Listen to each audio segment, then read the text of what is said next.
بسم اللہ الرحمن الرحیم۔ حج میں بگاڑ کی شکلیں، شعراء کے مقابلے۔ اس جاہلیت کے زمانے میں حج کی جوگت بنی۔ اس کا اندازہ آپ اس سے کر سکتے ہیں کہ یہ ایک میلہ تھا جو سال کے سال لگتا تھا۔ بڑے بڑے قبیلے اپنے اپنے جتھوں کے ساتھ یہاں آتے اور اپنے اپنے پڑاؤ لگ ڈالتے۔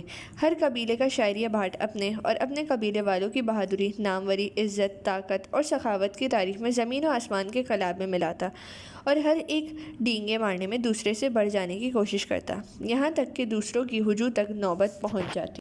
چھوٹی سخاوت کے مظاہرے، پھر فیاضی کا مقابلہ ہوتا۔ ہر قبیلے کے سردار اپنی بڑائی جتانے کے لیے دیگیں چڑھاتے اور ایک دوسرے کو نیچا دکھانے کے لیے اونٹ پر اونٹ کاٹتے چلے جاتے۔ اس فضول خرچی سے ان لوگوں کا مقصد اس کے سوا کچھ نہ تھا کہ اس میلے کے موقع پر ان کا نام سرے عرب میں اونچا ہو جائے اور یہ چرچے ہوں کہ فلاں صاحب نے اتنے اونٹ ذبح کیے اور فلاں صاحب نے اتنوں کو کھانا کھلایا۔ ان مجلسوں میں راگ رنگ، شراب خوری، زنا اور ہر قسم کی فحش کاری خوب دھڑلے سے ہوتی تھی اور خدا کا خیال مشکل ہی سے کسی کو آتا تھا۔ برہنہ طواف، کعبے کے گرد طواف ہوتا تھا، مگر کس طرح؟ عورت مرد سب ننگے ہو کر گھومتے تھے اور کہتے تھے کہ ہم اس حالت میں خدا کے سامنے جائیں گے جس میں ہماری ماؤں نے ہمیں جنا ہے۔ ابراہیم علیہ السلام کی مسجد میں عبادت ہوتی تھی، مگر کیسی؟ تالیاں پیٹی جاتیں، سیٹیاں بجائی جاتیں اور سنگھے پھونکے جاتے۔ خدا کا نام پکارا جاتا تھا، مگر کس شان سے؟ کہتے تھے یعنی میں حاضر ہوں میرے اللہ، میں حاضر ہوں، تیرا کوئی شریک نہیں مگر وہ جو تیرا ہونے کی وجہ سے تیرا شریک ہے، تو اس کا بھی مالک ہے اور اس کی ملکیت کا بھی مالک ہے۔ چند خود ساختہ پابندیاں، پھر جب لوگ اپنے مذہب میں نیک نیت تھے، انہوں نے بھی جہالت کی وجہ سے عجیب عجیب طریقے ایجاد کر لیے تھے۔ کچھ لوگ بغیر ادارے کے لیے حج کو نکل کھڑے ہوتے اور مانگنے کھاتے چلے جاتے تھے۔ ان کے نزدیک یہ نیکی کا کام تھا۔ کہتے تھے ہم مقتول ہیں، خدا کے گھر کی طرف جا رہے ہیں، پھر دنیا کا سامان کیوں لیں؟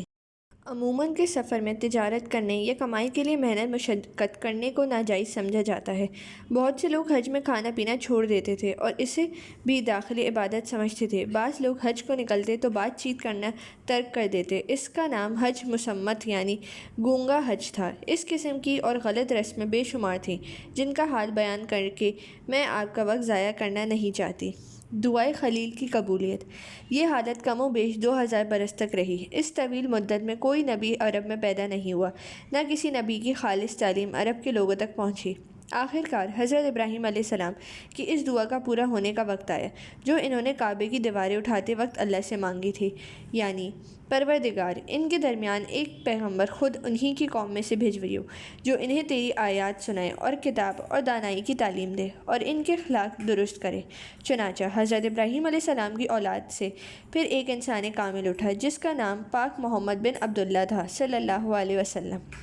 جس طرح حضرت ابراہیم علیہ السلام نے پنڈتوں اور مہنتوں کے خاندان میں آنکھ کھولی تھی، اسی طرح حضرت محمد صلی اللہ علیہ وسلم نے بھی اس خاندان میں آنکھ کھولی جو صدیوں سے کعبے کی تیرتا کا محنت بنا ہوا تھا۔ جس طرح حضرت ابراہیم علیہ السلام نے اپنے ہاتھ سے خود اپنے خاندان کی محنتی پرس لگائی، اسی طرح ان حضرت صلی اللہ علیہ وسلم نے بھی اس پر ضرب لگائی اور محض ضرب ہی نہیں لگائی بلکہ ہمیشہ کے لیے اس کی جڑ کاٹ کر رکھ دی۔ پھر جس طرح حضرت ابراہیم علیہ السلام نے تمام باطل عقیدوں اور جھوٹے خداؤں کی خدائی مٹانے کے لیے جدوجہد کی تھی اور ایک خدا کی بندگی پھیلانے کی کوشش کی تھی، بالکل وہی کام ان حضرت محمد صلی اللہ علیہ وسلم نے بھی کیا اور پھر اسی اصل اور بے لوث دین کو تازہ کر دیا جس سے حضرت ابراہیم علیہ السلام لے کر آئے تھے۔ 21 سال کی مدت میں جب یہ سارا کام آپ صلی اللہ علیہ وسلم مکمل کر چکے تو اللہ کے حکم سے آپ صلی اللہ علیہ وسلم نے پھر اسی طرح کعبے کو تمام دنیا کے خدا پرستوں کا مرکز بنانے کا اعلان کیا اور پھر وہی منا دی کہ سب طرف سے حج کے لیے اس مرکز کی طرف آؤ۔